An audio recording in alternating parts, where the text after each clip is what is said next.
First, the secret Jumbotron stock that's up 1,000% on the college football boom. Then, OpenAI and Anthropic launched medical chatbots to slash medical bills. And finally, a clip from our upcoming exclusive interview with the CEO of e.l.f. Beauty. Jack, what a mix. Let's hit the show. This is Nick. This is Jack. It's Friday, the real Friday, January 16th, and today's pod is the best one yet. This is a TBOY. The top 3 pop business news stories you need to know today. But Yetis, it's 3-day weekend, so Jack and I are whipping up a little surprise for you for your holiday Monday. On MLK Day, we're publishing a full interview with the CEO of e.l.f. Beauty. More on that in a hot minute, but in the meantime, Jack, let's get to the news. For our first story, college football is rapidly becoming pro football, and the biggest stock market winner of that transformation, it's Daktronics. Daktronics. Their stock is up 10x in 3 years because every college stadium now has to have a Jumbotron. Yetis, circle the calendars. Monday night, Indiana plays the University of Miami for the College Football National Championship. If Miami wins, they'll be 14-2 national champions. Jack, that's a 16-game season for college football. I know. This season has gotten so long. 20 years ago, when USC won the championship, they won with an 11-0 record. More specifically, the season's gotten 45% longer in college football over 2 decades because college football is becoming pro football. Mo games, mo money. Which leads to the news. The University of Illinois just ordered a $10 million Jumbotron for their college stadium. Illinois, they're not even like a football stadium. Whoa, we got a lot of Illinois listeners out there, Jack. I know, but even Illinois listeners know they're not a football school. Jack, you got to take the Michigan energy from a 10 to an 8 on this one, buddy. 250 feet long, 69 feet high. This is a television that runs nearly the length of the football field. And Jack, we haven't even seen the size of the remote yet.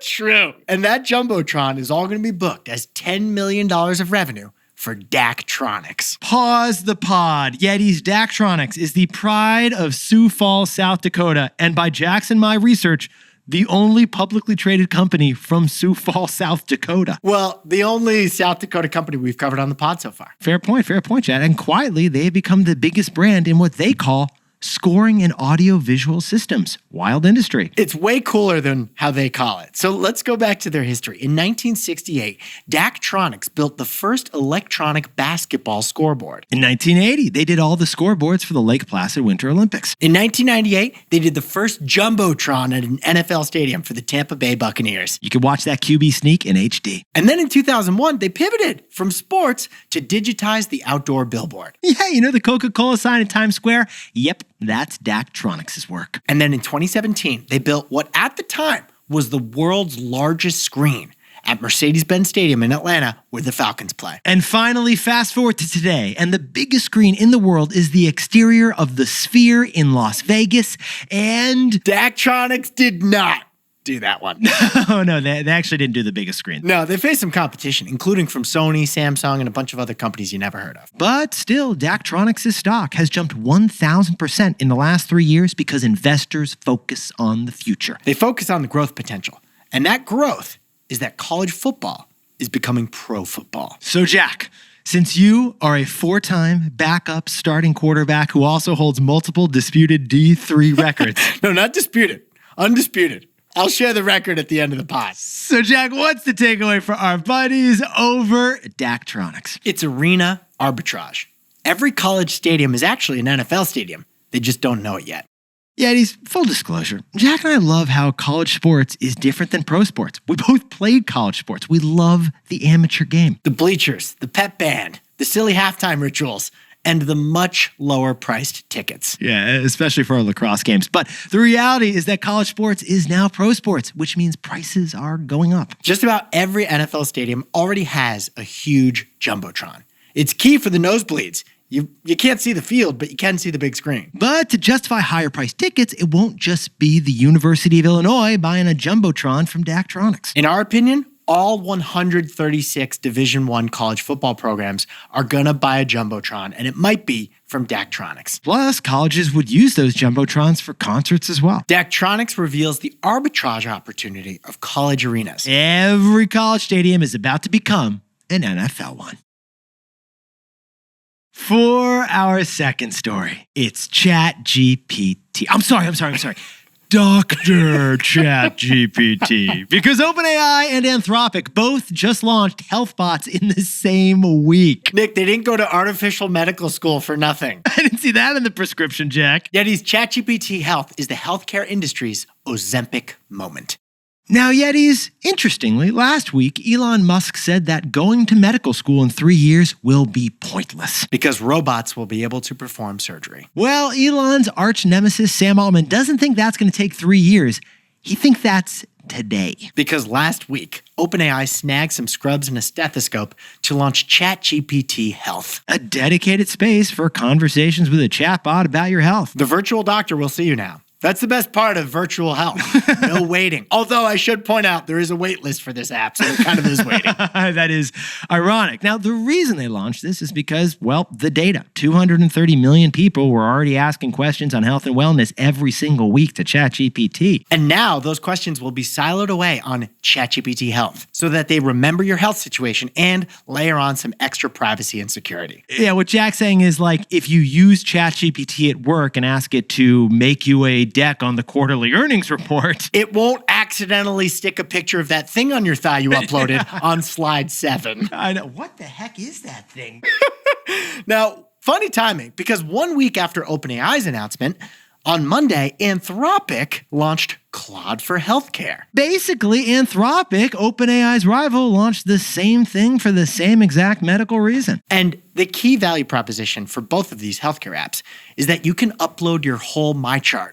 So the chatbot will know everything about your medical situation and your history. I mean, you're linking your health tracking apps, your Fitbits, your blood tests. This thing's going to know your step count if you want it to know from your iPhone. So then when you have an appointment coming up or have a health issue, the chatbot remembers everything about you. Add it all up, and ChatGPT is the new Grey's Anatomy, baby. But it is a trade-off we're all going to have to face. Like, Yeah. Do you want to give Sam Altman your most sensitive medical data, Nick? If you do, Jack, you will have a free doctor in your pocket, but then again, that doctor could blackmail you in some future AI crazy dystopia. Season 8 of The Black Mirror. Now, we also should point out, Yetis, that the lawyers on this deal made OpenAI say that it is supporting, not replacing, care from clinicians. And remember, large language models don't know what's true. They just predict what's true based on the most likely thing on the internet. Which is why OpenAI also added this caveat, not intended for diagnosis or treatment. Even though that's definitely what you're going to use OpenAI's health bot for. Grey's Anatomy, not a fan of what we just described. Okay, but Nick, plot twist. Yes, Jack. We're not surprised that people are already using AI to check their health situation. We are surprised, however, that doctors are using it too. Get this, Yetis. As of last year, 2 out of 3 American doctors was already using AI in their practice. And we can see exactly how they were using it. A lot of doctors use AI for admin tasks. Right, like taking handwritten notes and digitizing them for the records. Others use AI for interactive tasks. Translating for a patient who only speaks Spanish. And other doctors use AI for clinical diagnosis. AI has become the wingman in spotting issues on the x-ray. But it's an unspoken secret of the whole health industry. Your doctor's already using AI too. Which leads to our takeaway, sponsored by Thitastrosol, the once daily pill for that thing on your thigh. So, Jack, what's the takeaway for our buddies over at Dr. GPT? The healthcare industry is about to have its Ozempic moment.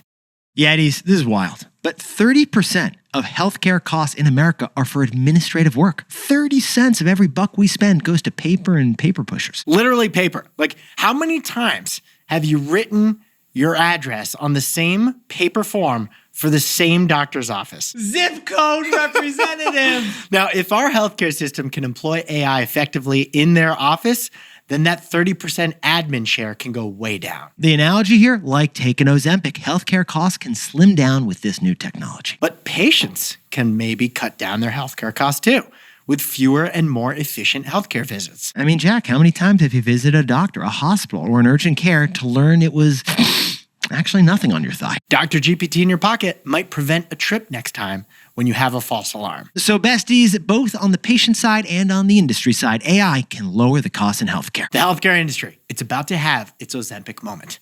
And if this podcast lasts longer than 4 hours, contact your doctor. Hey Yetis, if you're a bestie, take a sec and hit that subscribe button. And like this video while you're at it. If you leave a comment, by the way, we'll read it. For our third and final story, it's actually an excerpt from our interview with Tarang Amin, the CEO of e.l.f. Beauty. Tarang was a consummate professional, to be clear. He was great. So we talked to him about how e.l.f. has become the #1 company in cosmetics. We also talked to him about them acquiring Hailey Bieber's makeup business and some advice for Jack's 42-step skincare routine. Spoiler? Yes? My forehead is too shiny. Very dewy, though, Jack. The full episode publishes Monday, but here's one clip to give you a taste. We have a concept where we call it zero distance. Zero distance between the C-suite and our community. I'll tell you a story. My CMO terrorizes me every few months. She comes and drags me on to TikTok Live. And, she'll just get up there. And she's not even very nice about it. She'll just say, all right, you got the big boss. Tell him what you want. And the chat field will just light up. It'll just go crazy. There was one last year where I got on and a bunch of people said, hey, there's this prestige product. They make these bronzing drops. We love them. But I think they're $39. We can't afford $39. Help us out. And I'm reading the chat field. And I'm like, yeah, okay, you want some bronzing drops. And then there's like another 20 chats right after that. And they're like, no, boss man, we want them now. I will literally leave that call a bit terrorized or traumatized. And, and the first thing I'll do is I'll call up my head of innovation. We have a 3-year product pipeline. I'll say, oh my God, please, for the love of God, tell me we have some bronzing drops. And she's like, yeah, we do. I'm like, great. When are they coming out? And she's like, oh, we got them slated for 18 months from now. And I'm like, oh, no. I cannot have our community yell at me, move it up. And we launch them within 6 months. And that's our entire model. It's like we look at our community. What do they want?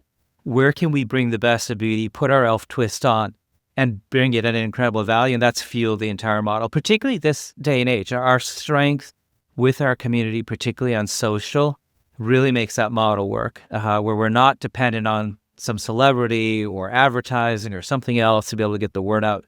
Our community is our absolute best advocates. They must have freaked out when you launched that product for $8. Oh my God, they did. Well, Tarang, 2 questions about that Christian Dior dupe product that Jack and I have been dying to ask on dupes in general with you. The first is, any moral hesitation on copying someone's idea? I see how you're saying you're influencing, but was there any moral hesitation there? I'd say it was a moral responsibility.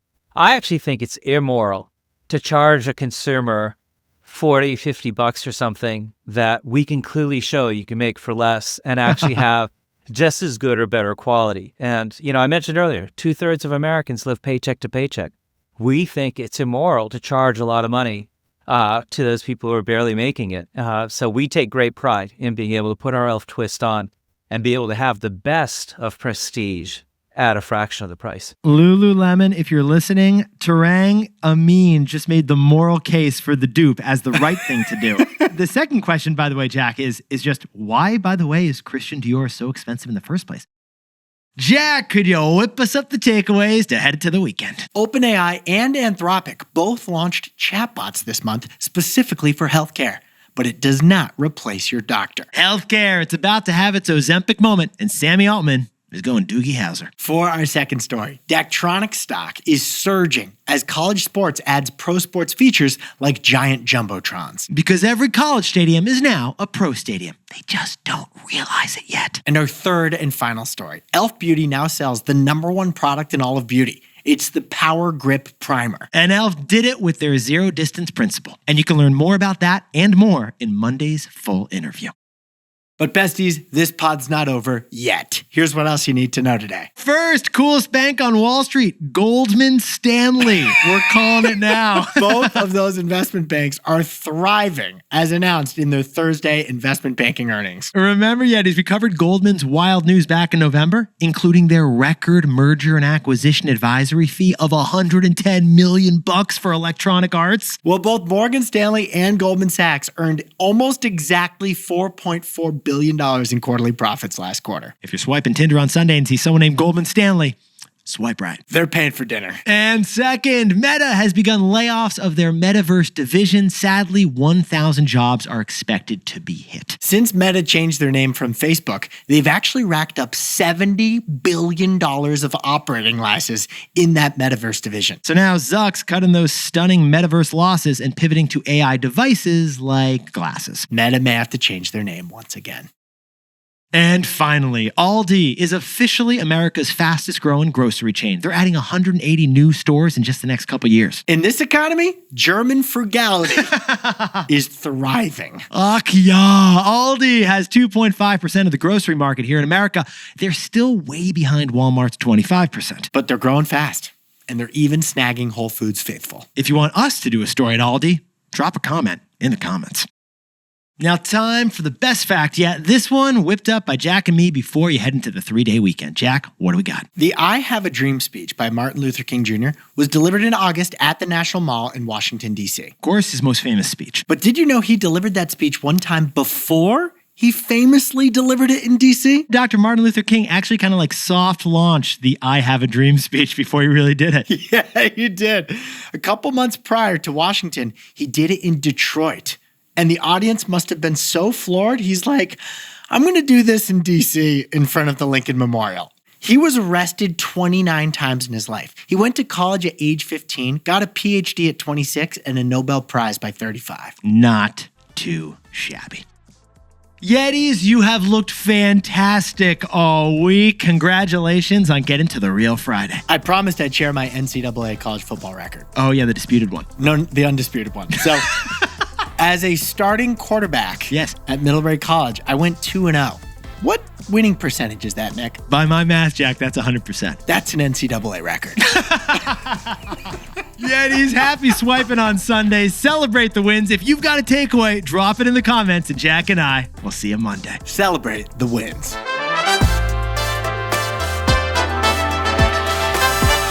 And before we go, a happy birthday to legendary Yeti Tony Howard, turning 27 somewhere on a boat. And happy birthday to Derek Edwards in Tuscaloosa, Alabama. And Kunal Dovey in Irvine, California. Celebrate the best birthday yet. And happy birthday to Amy Klein in New York City, who's going to a Broadway play to celebrate. Amy, best restaurant in the Broadway district?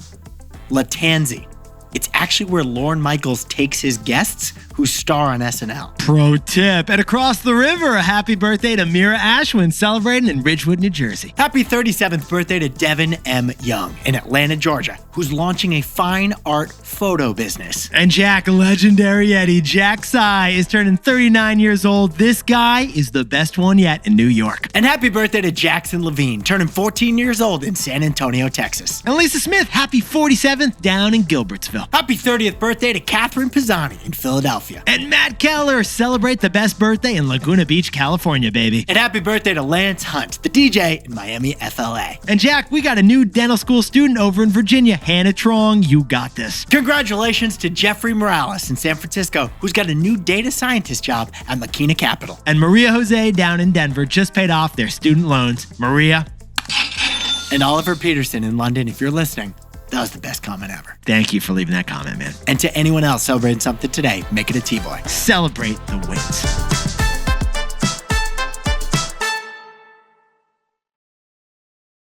Did you see his comment? I have not seen it, dude, no. All right, let me read this to you, Jack. T-Boy has been my essential morning ritual for 3 years. Nick and Jack, you've completely changed the way I look at the market and sparked a genuine passion for investing I never knew I had.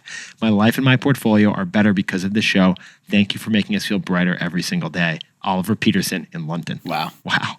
That was incredible. So incredible. What a guy. Thank you, guys.